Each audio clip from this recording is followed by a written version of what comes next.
Hello, and welcome to this episode of Light Conversations. I am so excited to have this wonderful and fabulous guest with me today, Mary Bouras. Mary is a certified life coach who supports mums who struggle to ignite their career and feel outdated and left behind. Mary helps them to achieve a polished image and amplify their confidence to shatter their just a mum mindset without sacrificing who they are as a wife and a mother. Mary herself has lived a semi nomadic lifestyle for 20 years as a military spouse. She understands how scary it can be to feel vulnerable and to put yourself out there. She completely gets how easy it is to listen to our inner critic and shy away from our greatness and potential. Mary had her own struggles for many years with infertility. She also allowed her inner critic to get the best of her. She felt like a failure and unworthy as a woman. It was at this point she realized she had a choice to be bitter or do the best she could with the hand she was dealt with. She took the choice to take back control of her life. She chose to reimagine her life and created her own opportunities for her future, which led to an exciting new chapter in her professional life, which would not have been possible if she had not made the choice to take back her control and take bold action to make her dreams a reality. Mary is passionate about helping women create the life they want and to believe in their own self-worth. Mary says, I believe we are in control of our destiny and are worthy of making our one chance at life be the very best it can be. Welcome to Light Conversations, Mary. Thank you, Tugce. I'm so excited to be here with you. Well, thank you for joining. It's going to be such a brilliant conversation. I can tell already. So, I'm Mary, excited. before we dive into the interview, I thought it'd be really nice to just have a chat about your background. You know, growing up as a child, little Mary, growing up in Yeah, St. Louis, and I believe your parents are first generation uh, Greek Greeks. parents, right? Yeah, So, tell us about that. Tell us what it was like growing up for you. yeah. So you're right. My mom and dad are first generation Greeks. They come from a very small village in the middle of the southern peninsula.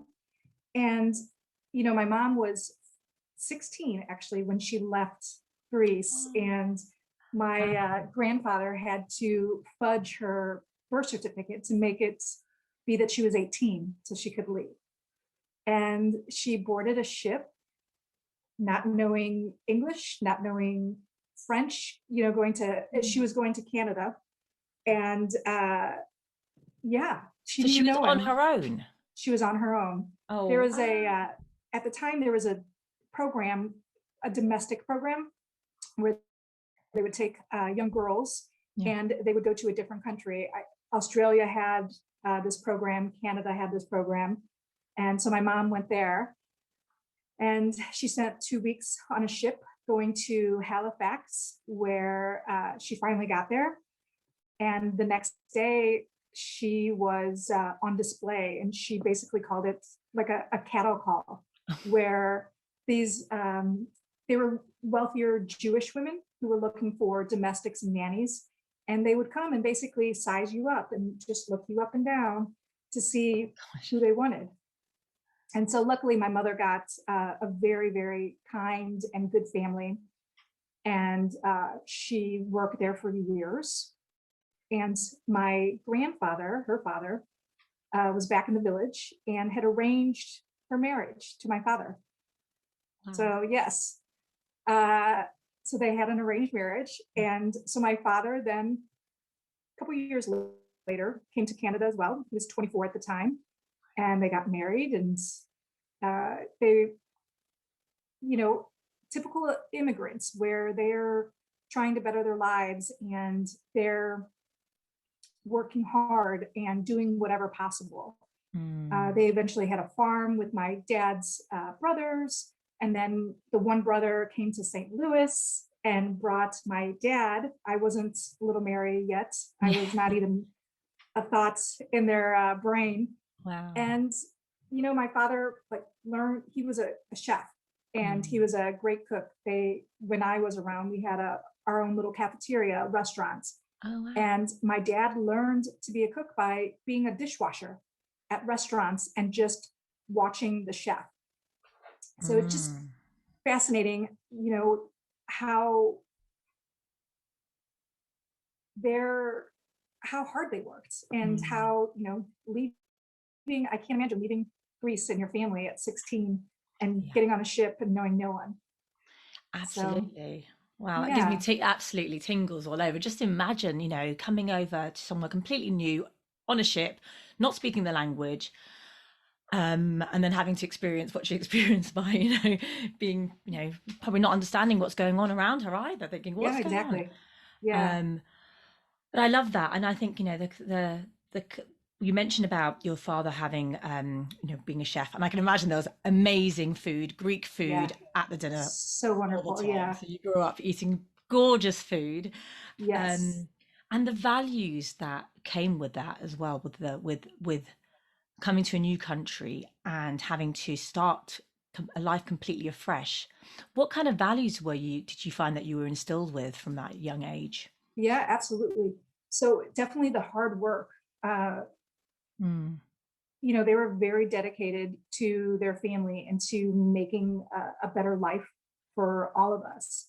And they took risks. Obviously, it's a risk leaving your home in Greece, but that was kind of a dead end situation to stay there.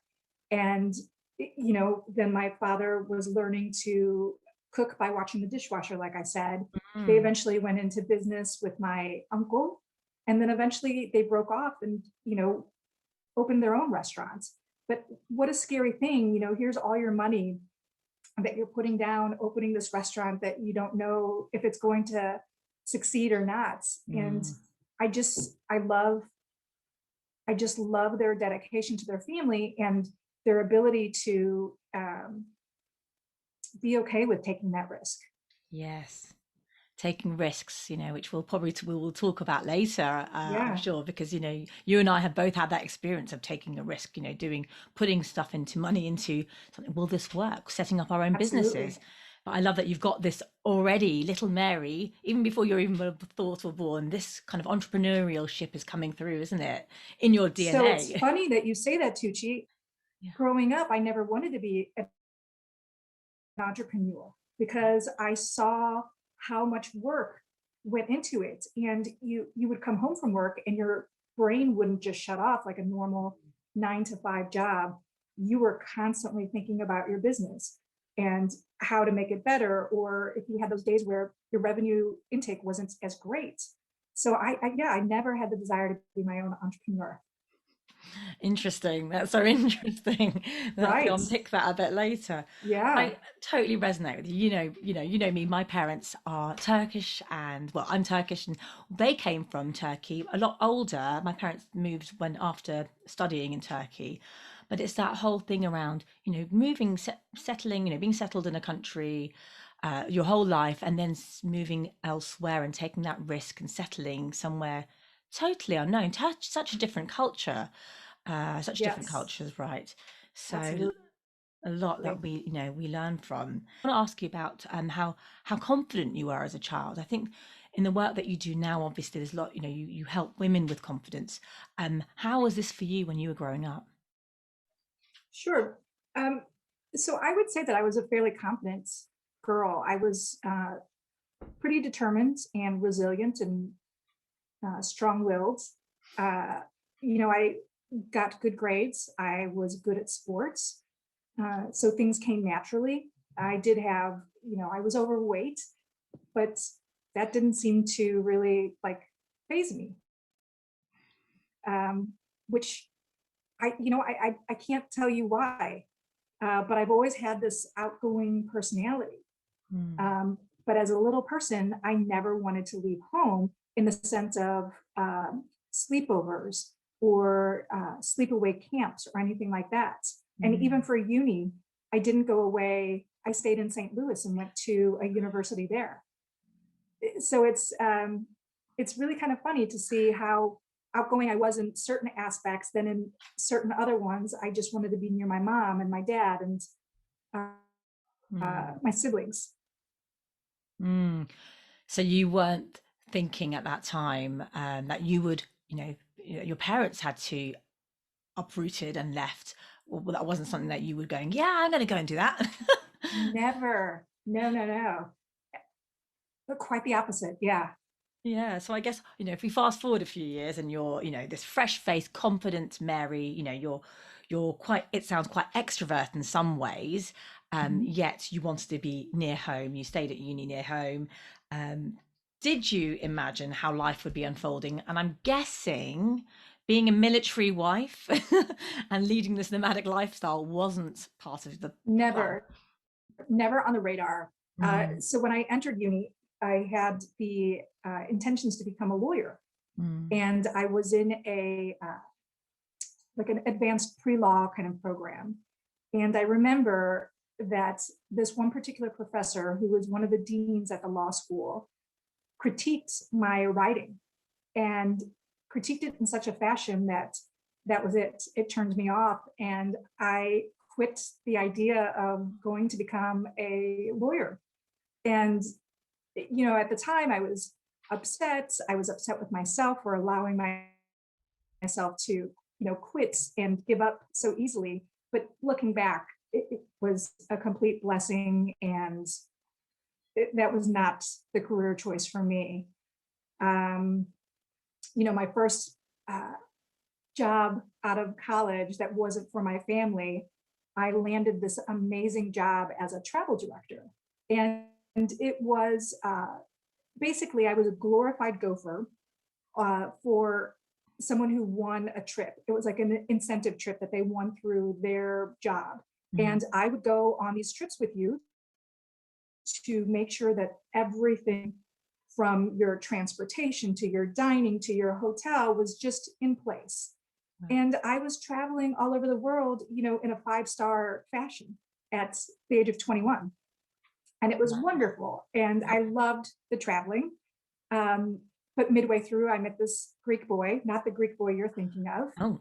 And I decided, okay, well, the next thing to do is marry that Greek boy and live in St. Louis and start having kids. And so I stopped working at this amazing job for this guy.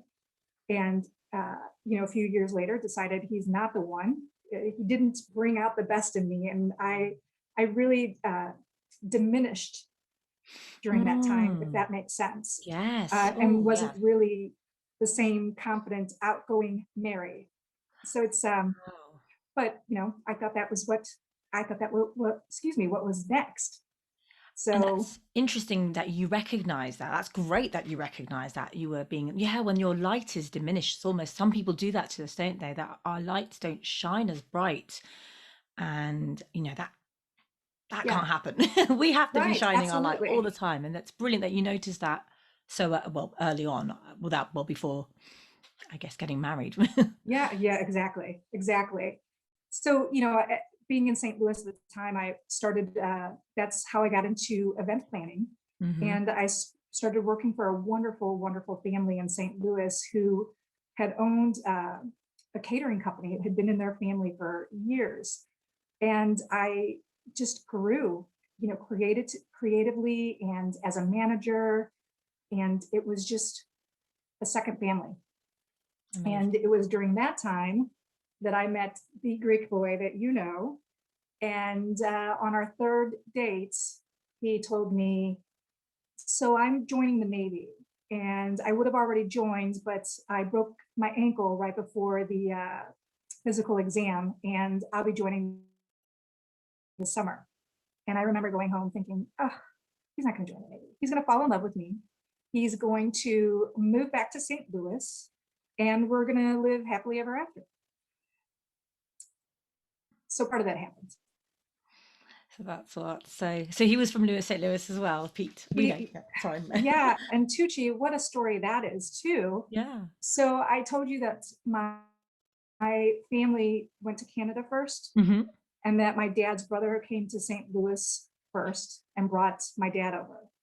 Well, when my uncle came to St. Louis, the Bouras family sponsored him.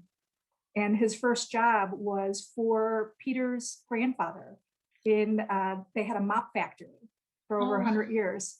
And so he worked for them. So my uncle and the Bouras family had always, you know, been there. And Peter's wow. first job that wasn't for his family was for my uncle. So it's Wow. just crazy. Wow. The Yeah, synchronicities. And oh my goodness, that's amazing. right. Wow. And how Yeah. I need to ask, how far around when did you find that out? Was this on the third date?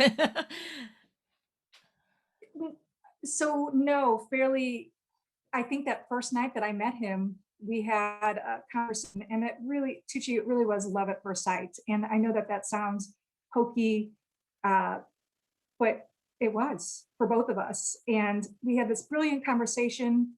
And I found out that he was living in Chicago at the time. And I'm thinking, oh, well, that's the end of this conversation. Nothing's going to transpire. And, I did find out that he had worked for my uncle at one point. Um, but, the rest is history. It was meant to be, Yeah. definitely. And Yeah. it's not cheesy at all because I think when you know, you know, you know. You do. Yeah. Absolutely. And so um you and Pete get married and I guess you start thinking at that point, having a family. And had it always Yes. been something on the, I guess as women, we kind of always, I guess we think that, well, yeah, we're going to have children at some point, maybe not exactly knowing exactly when, but Yeah, it definitely was something that was important to both of us. And, we talked about before we got married. Uh, we move quite often. And, we moved twice uh, before we really considered trying to have babies. Mhm. And I was working, and that in itself, being a military spouse and moving and trying to grow your career is just, Mm. it's hard. And so finally, after our tour in Hawaii, we decided, okay, he had been deployed, he was back, let's now try to have a baby. And it didn't happen quickly. And so that was pretty hard, realizing that this isn't going to be an easy journey where, my best friend could just look at her husband and get pregnant. My sister-in-law was, so it was pretty hard. Yes, and thank you for sharing that with us. I know um, it's something that I know a lot of people have experienced as well, and a lot of people, viewers and listeners watching and hearing, listening to this, will be, will resonate with that because, yeah, it's not as easy as you first think. You were kind of growing up going, yeah, you can have a baby, yeah, whatever, and you kind of push it back and push it back. And I know I certainly did as well, and also we like to, the outcomes. We like to, as human beings, to kind of have that knowing what the outcome's going to be. So how were you, how did you feel when you kind of suddenly realized, I guess, that the outcome wasn't quite what you were expecting or hoping it to be? Yeah, I was devastated. Uh, we, after Hawaii, when we had first started trying, we then moved to England for the first time, and we were living in the Cambridgeshire Mm. area. I don't know if I said that correctly, but um, and we went to a premier IVF clinic that was there at Bourne Hall. And so I had in my mind that, all we needed was a little help. And we're at this premier clinic and it's just going to happen. And so we decided to go, and we decided to actually take part of this program where I donated half of my eggs. And what happens is you obviously you're taking your drugs, and it's stimulating the amount of eggs that you're producing that month. And so I got a free IVF as long as I would donate half of my eggs. And we thought, well, this is great. We can help someone else who is so far down the infertility road that they need to actually get donated eggs. And we can help ourselves with having no financial obligations. Mm. And it didn't work. So here I am thinking, that this was the answer. It was going to be all amazing. And I I'm not I don't usually fail at things. So this was very, very hard for me. I was failing at the basic human nature of being a woman and reproducing. And then, on top of it, I had let this woman down who took my donated eggs because she didn't get pregnant either. And I remember at the follow up appointment, the doctor told me that my eggs were very, very mature and that I would most likely not get pregnant and I could no longer be part of the program. Okay. Wow. So, yeah, I left thinking, great, I have old lady eggs. I'm never going to get pregnant. Um, now, what the hell am I going to do? And for a while, I was miserable. I was angry. I was angry at every other person who was pregnant. I was angry at myself. I was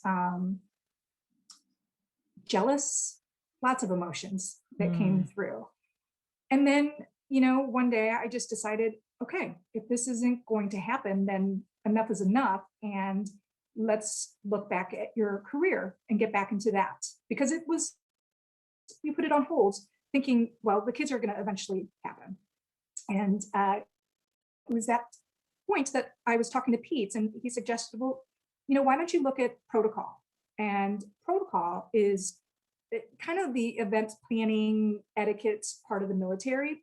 So it was a very easy transition for me. And we knew that we were headed to Washington, D.C. So I started looking around, and Andrews Air Force Base is there. And I don't know if you're familiar with Andrews Air Force Base, but this is the home of Air Force One. And so the president and the vice president are in and out, when they're flying anywhere. Wow. And if you're a foreign leader, you are coming through Andrews Air Force Base. So I knew that if I was going to work, this is where I wanted to be. Yeah. And it was at that moment that I decided to devise my own plan. And I approached the base commander there in England and said, look, here's my resume, although I know you don't call it a resume, your CV. Is that what it is? Yeah, that's right. Here's my CV. And you can see that, I've done event planning pretty much my entire life, or logistics or whatnot. And I would like to work for you for free, 40 hours a week for 6 months. It will allow me to learn protocol and the military part of it. And if you're happy at the end, I would love for you to make a phone call to the commander at Andrews Air Force Base and say, look, you've got this military spouse coming in and you need to create a job for her and don't let her go. So she went for it. At first, she kind of thought I was a little crazy, but she did go for it. And then she was like, just blown away. And I got that phone call, and I even got a 2-star general to make a phone call for me as well. And I got the job. Amazing. Yeah. I love this story. I think that's just fantastic. I mean, Yeah. and let's not, diminish where you were. I mean, you were at this part of your life where it was, there was suffering, right? There was this kind of suddenly this realization, like, I might not be able to, have children. I won't be able to have children, right? And that's a really tough place to be. And then to be like, right, I've got a choice I'm making here. There's a choice, and it's a hard choice. I mean, it's a hard choice in that it's not saying that you're forgetting about what you've been through, but it's like, I either stay in this area, in this position, or I kind of do something about it. And then the quote that comes to mind is Einstein's, today's imagination is tomorrow's reality. Absolutely. The fact that you put yourself out there to then say, look, I can do this. I can do this for free. And that's amazing. And it's this is Air Force One, right? I mean, that's pretty cool in anyone's book. Let me tell you, Tugce. So it took a couple months once we arrived in DC for the job to actually come to fruition with the red tape and all that kind of stuff, because it can't be easy with the government. Because this job didn't exist, did it, Mary? This was not. No. This was a non-existent. This is something that you put together and you proposed. Well, now the position itself did exist. Right. The position that I did take was not available at the time, Aha. and it was made available for me. Mm. So a little bit of yes and no. Yes. And I remember the first day on the job, I got to greet then Vice President Biden and Dr. Biden as they were Oh. getting off of Marine 2, which is the helicopter that takes you. You see the presidents get on it from the White House to come to Andrews. Mm. And they were taking off on Air Force 2, and I don't know where they were going, but I have this amazing picture of me walking with the two of them, and there's this just radiant, beaming smile on my face, not only from meeting these two people, but knowing that I had created that moment and took control. Mm. And then to boost, that same evening, the Greek prime minister was flying into town. And I mean, it's the Greek prime minister. How can I not be there? Yeah. So as a protocol official, your role is really to advise the commanders the proper way to greet, what, any kind of customary rules that they need to like switch off or anything like that. Mm-hmm. And then also to put you in the right precedence, because, colonel can't go behind someone else or whatnot. And my job wasn't to be on the red carpet as a greeter. But I thought, okay, this is my one shot. So after getting everybody in line, I snuck on there and I got on the red carpet, Tugce. And I remember, so I was the last person that, it was then Prime Minister Papandreou. I'm greeting him, and so there's a US chief of protocol, and it's an ambassador position in the US. And she's walking on this carpet with them, and she's looking at me like, what are you doing on the carpet? And I, whatever, seize the moments. And I got to say hello and meet them. And yeah. Definitely. So What courage. Great first day. Yeah. Woohoo. I'll have to say, give you a woohoo for that, because that's absolutely awesome. And having that courage to just get on there, and, you have to do it. You do. And, I guess my attitude really in my adult years has been, why not? What's the worst that they're going to say? They're going to say no, or they're going to say move, or what not. And if you don't ask, you're never going to get it. And there's been so many opportunities, Tugce, in my life that had I not gone out and just kind of created the opportunity, I wouldn't have been in an episode of West Wing or in a featured extra role in a Hollywood movie. I mean, I have great experiences. Amazing. And I think that's what you've just said there, hitting the nail on the head about, if you don't ask, you don't get. We have to ask in order to receive. We have to ask these questions. We have to ask. And it's not, it's not asking for permission. We have our own, we give ourselves permission. And when we give ourselves permission and we ask, and like you say, what's the worst? And I think what happens to us in our human bodies, in our physical worlds, the fear steps in, doesn't it? The primal brain starts going, nope, who are you? You're not worthy enough. Who are you to ask? Who are you to get this? Right. That was there to protect us. Ask? Who are you not to ask? And who are you not to ask?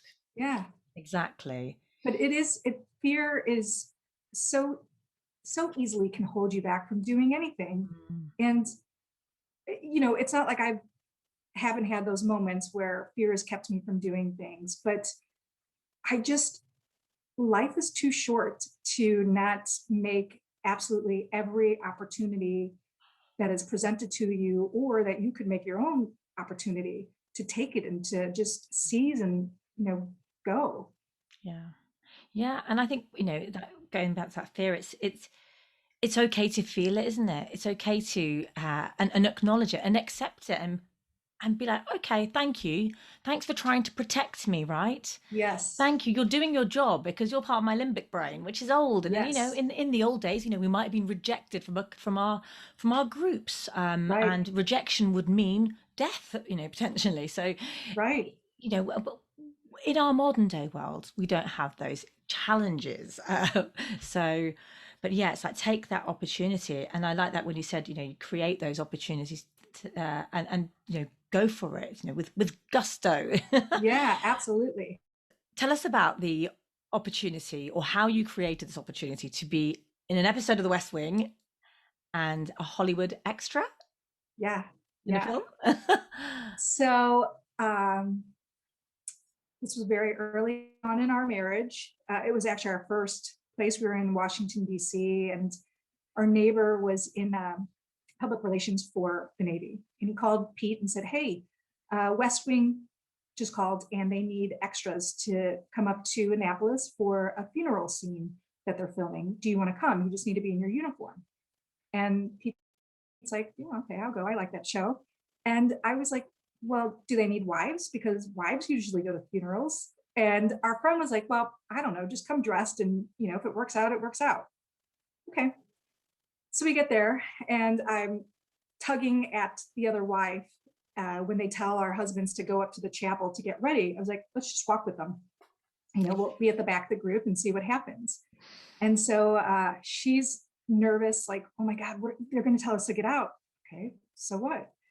So we get up there and we get into the church, and I'm like, let's go, let's go, let's go. Just keep walking, just keep walking. And we get in, and we're in the church, and they're kind of putting all the people wherever they want. So Pete gets seated, and our friend got seated. And then all of a sudden, someone at the front looks at me, and he's giving me like, hold on a second. And I'm thinking, oh God, okay, this is it. We're gonna get kicked out. And next thing I know, they're coming and grabbing me and putting me up there with the stars. So they weren't seated there yet. They just come in at the last minute. So they have stand-ins for them. But I was sitting right next to Dule Hill. I was right behind Martin Sheen. And, here we are in between takes, and Martin Sheen is doing these, wonderful soliloquies. And I'm just looking back at Pete and our friend, and I'm like, like, here you were supposed to be the official ones here, and I'm Brilliant. up here. So Oh my it was goodness, that's amazing. that was pretty cool. And then the movie, we were living in Hawaii at the time, and a girlfriend of mine said, hey, could you babysit my kids for me for a couple of hours on such and such a day? I was like, yeah, sure. What are you doing? She's like, oh, I'm going to go to a talent agency. They're looking for extras for a film that's coming up. I was like, oh, well, I want to do that too. How can I do that? So she gave me the information. I did watch her kids. I didn't blow her off, but I went and they took a picture of you and you fill out an application.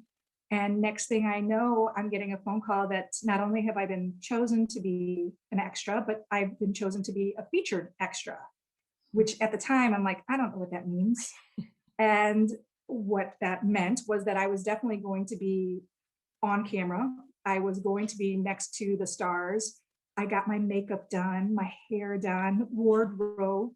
And here I am hanging out in Hawaii on the beach with Owen Wilson and Kate Hudson and cracking up with Seth Rogen and Bill Hader, who were little known people at that time. And what film was this? Sorry? You, Me, and Dupree. Yes, I have And seen you that. can see me in the first like 5 minutes, and then I'm in the outtakes as well. And Amazing. it was awesome. So Awesome. Mary is in You, Me, and Dupree, and episode. Do we know what number of I, The West I Wing? don't. No, There's a lot of not. episodes, right? Which, Yes. if we could Yes. find out which episode, we have to all find. Yeah. That's amazing. Yeah. I feel like we need to bottle up.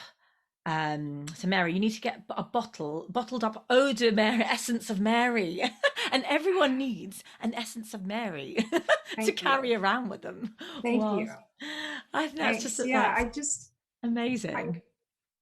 I mean, why not? Exactly. Why not? That's just What's the my worst that attitude. can Why not? happen? No. Right. Yeah. No. That's it. And clearly, what's the best that can happen? Exactly. Yeah. You, me, and Yeah. Dupree. Right. And outtakes. I mean, that's amazing. Yeah. So Yeah. brilliant. Thank you. So, I just absolutely love that. I knew this would be a really fun conversation. um, so you've shifted your perceptions of what's possible. Something that you thought was possible wasn't possible, but you shifted that yet again, and you have this ability to shift these perceptions for yourself and for others, as part of the work that you do. But shifting those perceptions and accepting this new life, you've created this role, amazing new role that you brought your past experiences, work experiences to your skills to help with this role. And then fast forward to, I guess, a few years, and the twins, shall I The say? twins. So we decided when we moved back to DC, when I did get that job, that we would continue trying. There was a military facility there that actually provided IVF at a discounted rate. So we're like, okay, let's do it, because it is not an inexpensive route to go. And we did it again, and it was another failed opportunity. And we decided, okay, we're going to do it one more time. And it worked. It worked. And I remember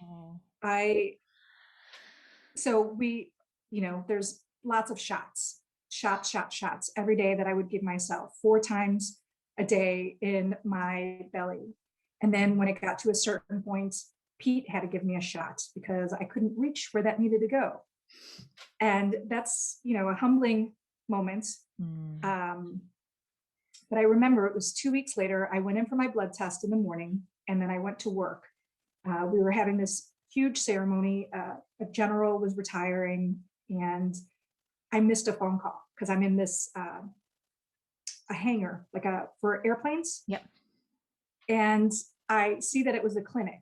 So I listened to the message, and the first thing was congratulations. And I like the tears and just the tingles. So I quickly go outside, I call the clinic, and they're telling me, and I'm tearing up now thinking about it. They told me that, what my beta was. And I was like, okay, that seems good, right? And they're like, yeah, you got to come back in 2 days to take your next test to see if they're rising or raising. And so I called Pete, and he was at work at the Pentagon at the time. And the first things I said to him were, it worked. He's like, what are you talking about? What do you mean what I'm talking about? It worked. We're pregnant. So, because he knew that I was going to get the blood test that morning. So I was like, what do you mean? But it was Must have just, been a shock. yeah, it was amazing. And then 2 days later to go and get the next blood test and see that my numbers had risen so high that we had become friends with one of the doctors there, and she personally called me to congratulate me. And she's like, I think you're probably pregnant with twins with those numbers. And it was just like, okay. And then a couple of weeks later, going and verifying, indeed, there are twins in there. So it was remarkable that it had finally happened. And of course it happened 6 months into this amazing job. Of course. So, yeah. And that is divine timing in that. Yeah. As soon as we let go of the outcome, as soon as we release what we're trying to control and trying to get, isn't it? That suddenly that thing that we wanted, and we're no longer clinging for it or wanting it. Right. Yeah. And so it presented itself, and it was wonderful. And I continued working until I was about, I think I made it to 7 months being pregnant, and then I just didn't want to work anymore. I wanted to take some time off. And there were twins. And yeah. And I remember that the commander there, so that was my boss, it was, I said, okay, I'm quitting. And he's like, no, don't quit. Wait till the babies come and then see how you feel. It's like, okay, I'm not going to feel any different, but okay, I will do it. Thank you very much for holding this position for me. The babies came, And, what an exciting time. Twins, I've finally succeeded, and they're beautiful, they're healthy. And I took them home. And what a shock to the system that is. Mm. Not only are you coming home with your first baby, for us, it was two, but when you come home with your first baby, you have no clue what you're doing. You may think that you're very prepared and you know how to do things, but you don't. And you quickly realize that. Yeah, And definitely. uh, within 2 weeks, I had postnatal depression. Yeah, we call it postnatal depression. I think it's Okay. a bit about postpartum in the Postpartum, yeah. US. Yeah. And it was this fear, like all over my body of I'm gonna hurt, like, not, I'm not gonna hurt them, but I'm not gonna be a good mom. I'm not Mm. taking care of them the right way. They're not gonna survive. Just like a fear. And my mom had come to stay with us for a month, and thank God, because it was just like I was clinging to my mom for safety. Like, you Mm. need to take care of these babies because I can't do this. And, I called the doctor, and they immediately prescribed medicine instead of saying, come in and see us. But, Mm. this postpartum lasted for quite a while. And I had some physical issues too after the babies were born. And it was hard. And those first couple of months, I thought, I don't want to stay home. I don't want to do this. Here I am, we desperately tried to have kids. And now I'm like, I don't think I can be a stay-at-home mom. And I was Mm. back in touch with my boss, who was saying, we'll create, like, come back. We will get you into it's called the CDC. It's where you can bring your kids if you're a working mom on base. And the Yes, day because in the before, US, you have very short maternity leaves, what, three yes, three months three to four months, months? Yeah. three, Whereas yeah, we have longer in the UK and not quite so much as they do in the Nordics. In Sweden, they have, I think, 4 years in total they can do together, which is which is wonderful incredible. and Mm. so needed. Uh, so I decided, yes, I'm going to go back to work. Um, Mm. I'm going to put the kids into the daycare. And then the day before, it was like, what am I doing? I can't do this. I desperately wanted these children, and now I'm just, because this is a little scary and a little hard, I'm going to go take them and drop them off all day and let some stranger raise my kids. Mm. And I couldn't do it. And so I, called up my boss and said, I no, I'm going to stay at home. And I did. So I gave up the amazing job, and I became a full-time mommy to twins. Mm. And it was great. And I wouldn't change anything looking back. Um, but it was a hard, hard time because they need you so much, and you Mm. really lose who, at least for me, I lost who I was.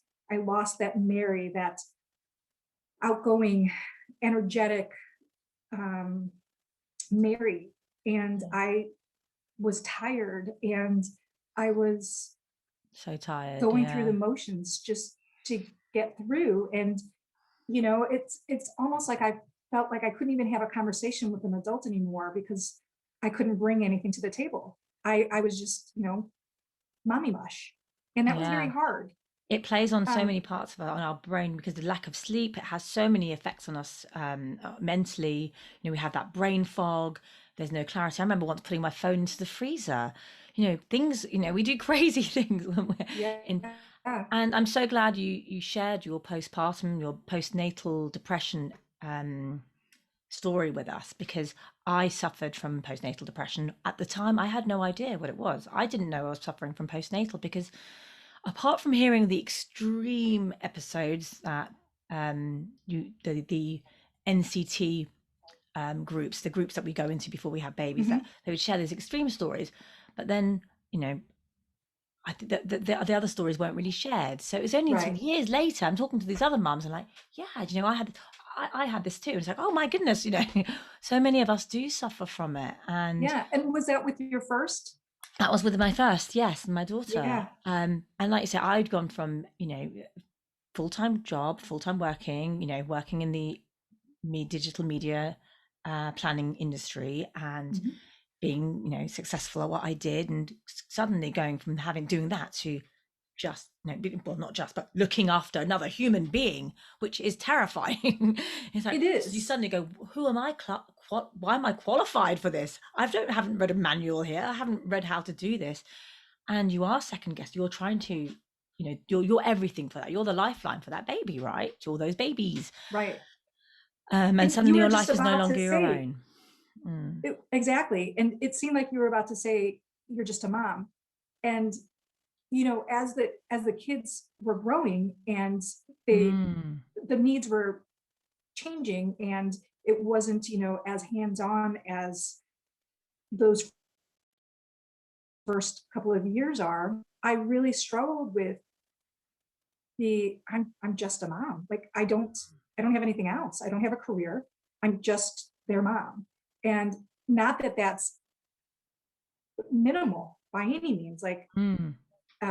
being a Yes, mom we is mustn't amazing dismiss and is a that. Yeah. huge, huge responsibility. And I'm fortunate that I was able to stay home and be just a mom. But at the same time, I really, really felt like I just lost everything in me. Mm. And you know, we've since lived in London again, and we're here in St. Louis right now. And I remember um, maybe last year, uh, we went to a funeral, and I ran into some old high school friends, and they were just all over Pete and everything that he did in the military. And oh my God, how cool is this? Gosh, you do this and you do that. And then they looked to me, and it was, um, so how are your kids?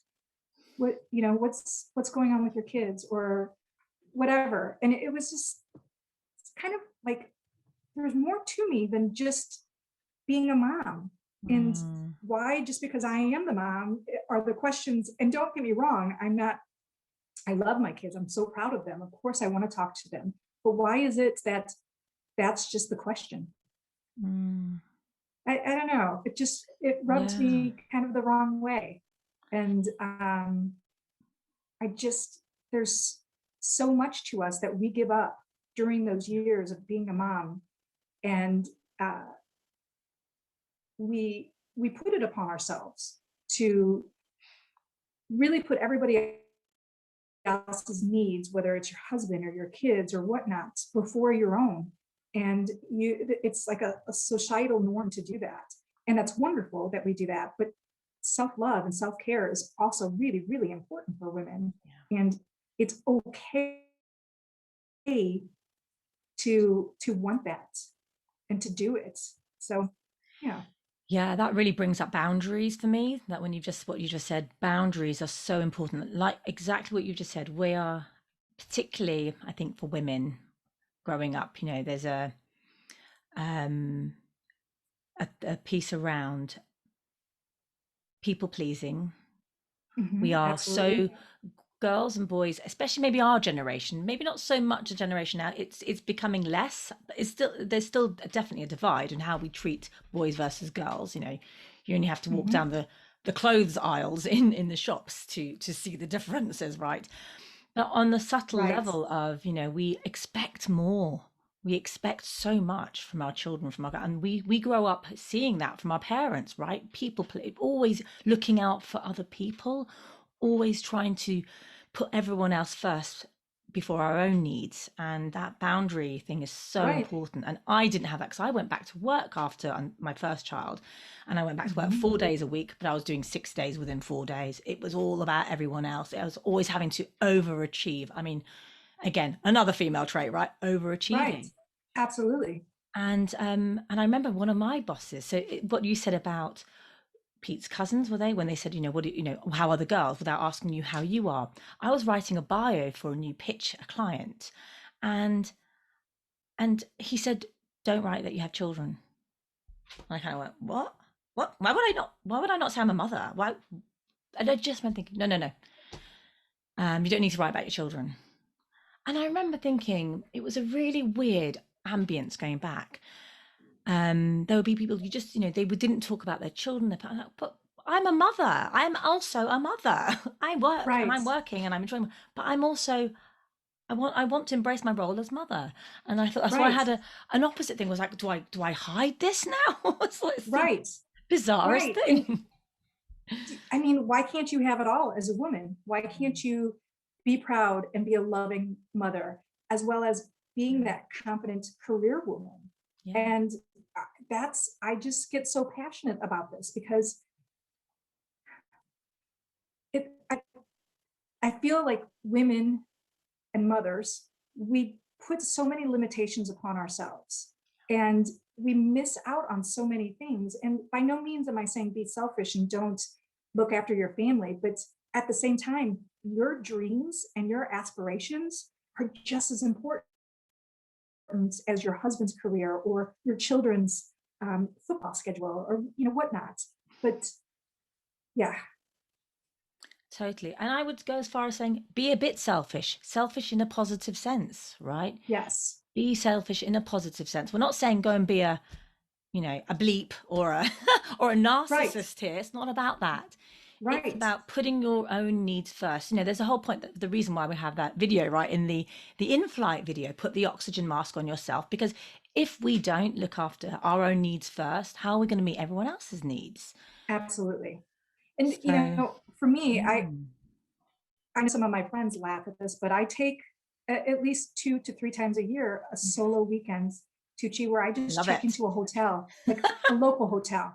But I go and I can decompress. I can do my work if I choose Mm, to, or I can binge Netflix or mm. whatever. But it's just a time for me to just be alone and just be merry. And what I feel like, what a wonderful thing that I'm teaching my kids Yes. that they are important as women to take care of themselves. Mommy still loves you. Mommy's not leaving because of you, but mommy's leaving because Yeah, she's important to herself as well.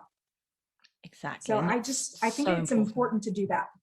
And I think you're right. You're teaching the children that they're seeing you because that's how they learn through behavior, right? Seeing mummy, you going through and doing that, that's so empowering for them. And I think they're only going to go, right, it's okay to do that. And I Yeah, guess, that's a being from story I coming want from a them to Greek take. family, I've come from a Turkish family. You see, I mean, I don't, I mean, and I'm not saying it's a cultural thing because I think it's a women general thing. Yep. But I've seen it in extreme. We had a lot of women in my family.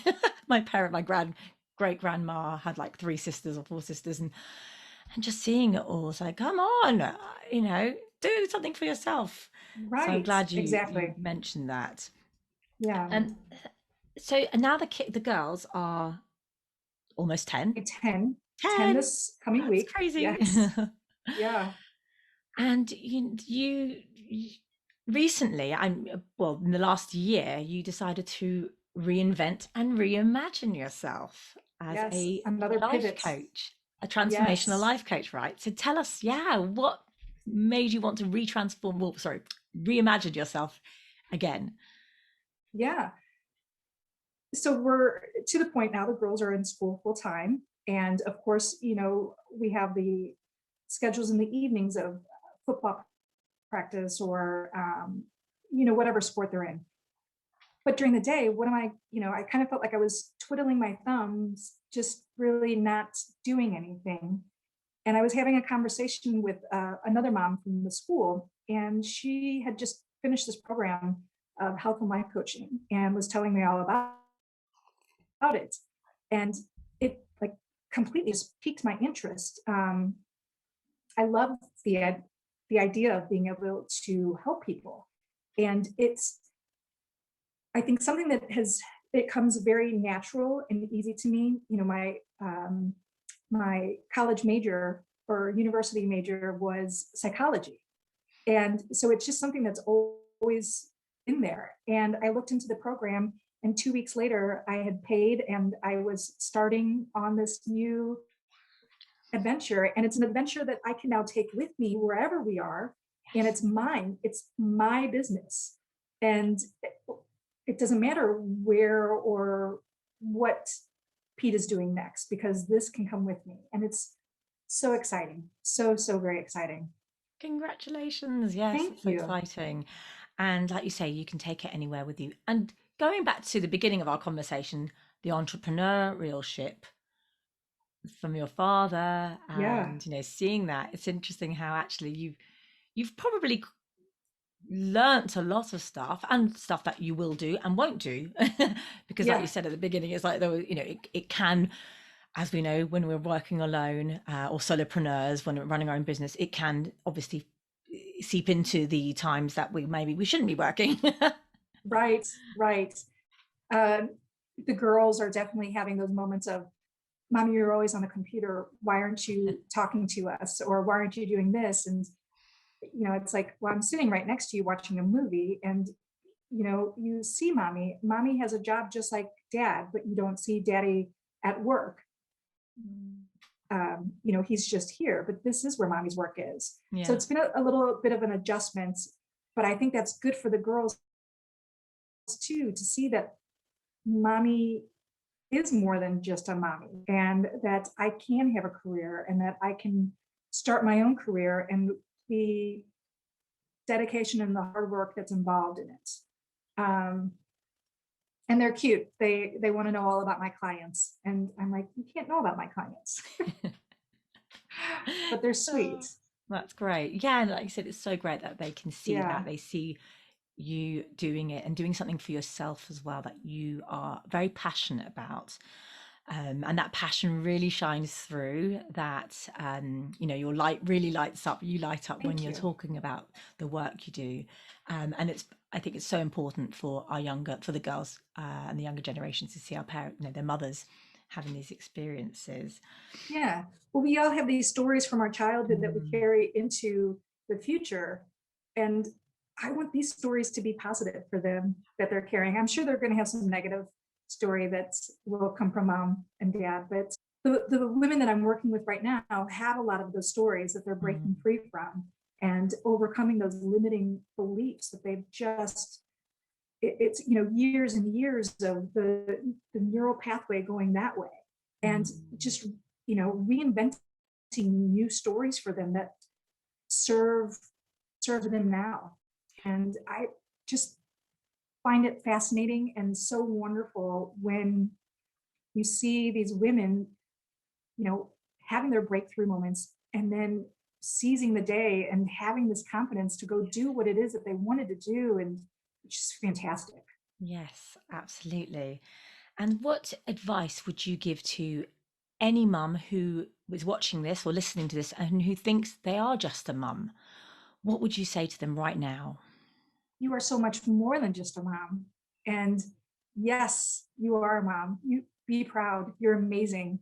But you're also this other individual, unique. There's no one else like you in the world. So own it, embrace it, be your authentic self, and don't feel guilty about it. Don't feel guilty for having your own likes, your own desires. And yeah, just own it. And if you do feel guilty, go and see Mary. No, I'm joking. Exactly. Exactly.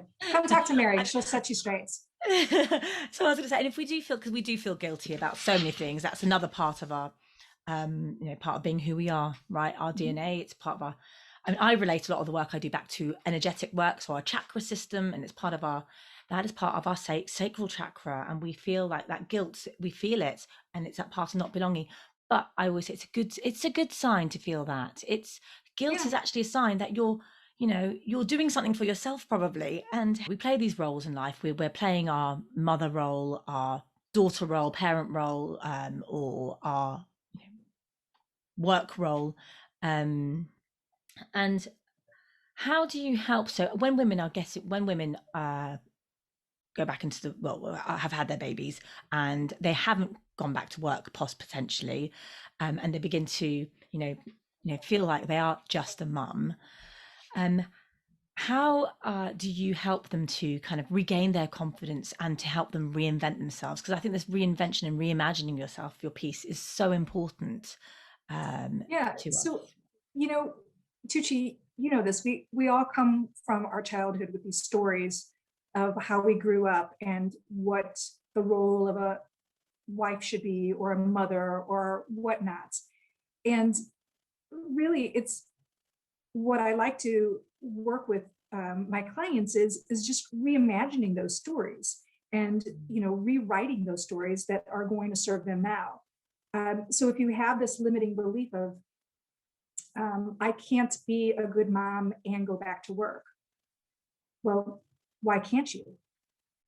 And it's refuting that idea of I can't do this, to I can be a loving mom and a career woman, and just rewording and rewiring yourself and your brain to think that you can do this, and this is the story that's going to serve you. Yeah, absolutely. The stories, like you said, we create these narratives, don't we, for ourselves, and we can get so Absolutely. they become so imbued with who we are. We kind of can't differentiate ourselves from those stories. So Right. rewrite those stories, make them positive. Right. Exactly. And it Exactly. can be tough. And I know, we've both been there. We both suffered from postnatal depression, and we know how, having been there, how how easy it is to get tied into those stories. But it's like taking that step back, isn't it? Being that observer, using that kind of snow globe effect, looking out, going, okay, actually, I can, I can. I like that. We need to keep saying that. Yeah. So I like to give my clients a bit of homework, and I'm sure you do too. So, what piece of homework Yeah. would you give our listeners and viewers today? Well, Tucci, I think what's really important about those stories and rewriting them for yourself is really to adopt affirmations. And honestly, before becoming a life coach, I would look at an affirmation and think, oh, that's nice. That's a good motivator. And, these people who are repeating them to themselves daily, like, you're just woohoo, and that's not me. And then becoming a life coach and seeing how powerful these affirmations are to rewiring those neural pathways. Yeah. It's think of these neural pathways as roads, and you're on auto drive going from home to work, and of course you're going to have those negative thoughts. But rewiring and having that new road, that new route to take you to work or wherever you're going, those Yeah. positive statements. So I'm big with that with my clients.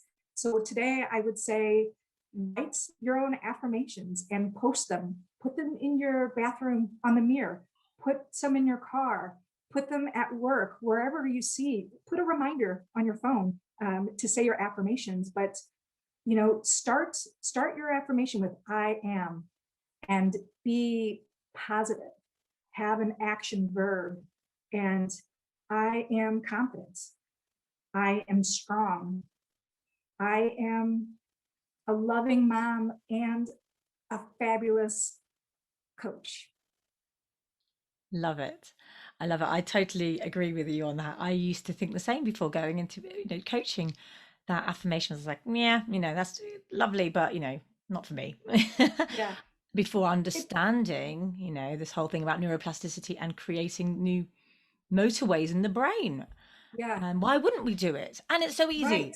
Like you And said, the write it law of down. attraction, putting out positivity in the world, is that's going to come back to you. And I yeah, surround yourself with positivity.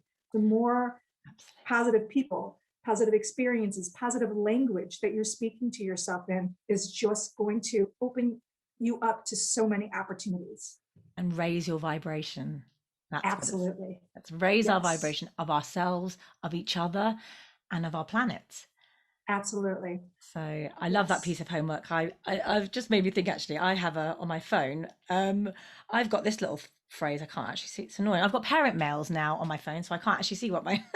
I created a little reminder because this actually comes from one of my oracle cards. It's if you do what you always did, you'll get what you always got. So that's one of my favorite phrases Yeah. to remind myself to for the patterns. Otherwise, we just keep getting stuck doing the same thing over and over.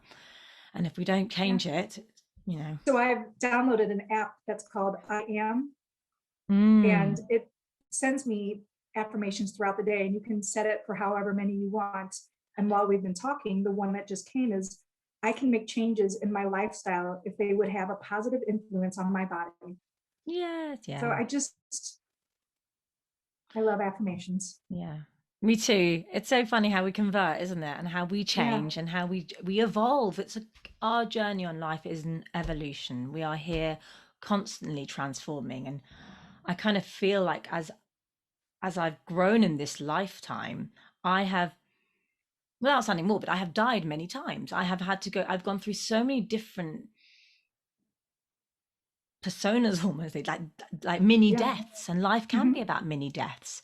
And yeah, then we evolve and we keep evolving. And I think and we learn so absolutely. many things in this lifetime. Yes, I love that. That's beautiful. And I think that's one of the beauties of being a military family and having this nomadic lifestyle, is that my girls have been exposed to so many different cultures and so many different Mm. people, and they're broadening their horizon. And the more you learn, the more you change and you grow. And it's just, yeah, it's pretty amazing. Yes, definitely. Thank you. And do you have any other words of wisdom that you would like to share with us? You've had Oh, many words of wisdom, so if you don't, that's fine. just adopt. Yeah, no, absolutely. Just, adopt the idea of why not. Mm, And instead of why not you? Why not now? yeah, Just go for it. love that. Why not? Have no regrets. Yeah, Absolutely. Why not? I think that's an absolutely, yeah, brilliant word or statement to just keep asking yourself, right? Every time you're feeling. absolutely.